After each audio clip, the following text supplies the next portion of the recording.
తాడిని తన్నేవాడుంటే తలను తన్నేవాడు ఉంటాడంటారు. ఇది చాలాసార్లు రుజువవుతూనే ఉంటుంది. తాజాగా ఇరాన్ విషయంలో కూడా నిజమే అవుతున్నట్టుగా సీన్ కనిపిస్తుంది.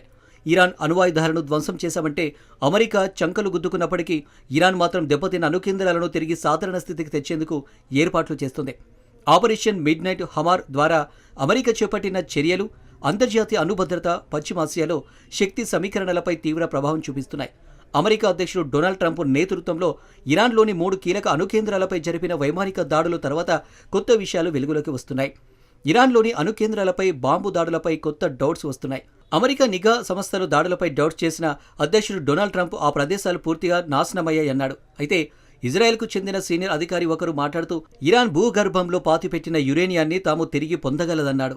బుధవారం విలేకరుల బ్రీఫింగ్లో పేరు చెప్పడానికి ఇష్టపడని ఇజ్రాయెల్ అధికారి ఇస్ఫహాన్లో ఖననం చేసిన యురేనియాన్ని యాక్సెస్ చేయడం కష్టమని, ఒకవేళ బయటకు తీయాలని ఇరాన్ ప్రయత్నిస్తే దానిని గుర్తించి ఇజ్రాయెల్ తిరిగి దాడులను ప్రారంభిస్తుందన్నాడు. సంపన్నమైన యురేనియంలో ఎక్కువ భాగం ఇస్ఫహాన్లో పూడ్చివేశారని అన్నాడు.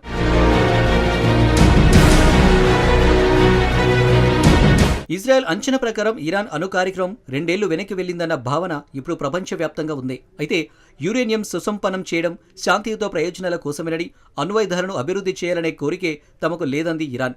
అమెరికా ఇరాన్పై దాడి చేయడానికి ముందు విదేశాంగ మంత్రి అబ్బాస్ అరాగ్జీ మాట్లాడుతూ ప్రతి దేశానికి శాంతియుత ప్రయోజనాల కోసం యురేనియాన్ని సుసంపన్నం చేసే హక్కు ఉందన్నారు.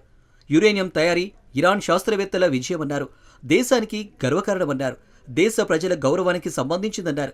అణు సౌకర్యాలు పూర్తిగా నాశనమయ్యాయనే తన ప్రకటనపై ట్రంప్ ప్రభుత్వం ఫుల్ క్లారిటీతో ఉంది. వైట్ హౌస్ ప్రతినిధి అన్నా కెల్లీ ఒక ప్రకటనలో మాట్లాడుతూ అధ్యక్షుడు ట్రంప్ చాలాసార్లు చెప్పినట్లుగానే ఆపరేషన్ మిడ్ నైట్ హమార్ ఇరాన్ అణు సౌకర్యాలను పూర్తిగా తుడిచిపెట్టేసిందన్నారు.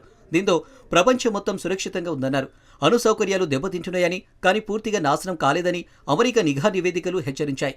అంతర్జాతీయ అణు ఇంధన సంస్థ IAEA అధిపతి రాఫెల్ గ్రాసీతో మాట్లాడుతూ సౌకర్యాలు ముఖ్యమైన స్థాయిలో నాశనం చేయబడినప్పటికీ కొన్ని భాగాలు ఇప్పటికే ఉన్నాయన్నారు. నిజం చెప్పాలంటే ప్రతిదీ అదృశ్యమైనట్టుగా ఎలాంటి స్పష్టత లేదన్నాడు. ఇరాన్ సంపాదించిన టెక్నాలజీ ప్రకారం తిరిగి అణు కార్యకలాపాలను రోజుల్లోనే చేయగలదన్నాడు.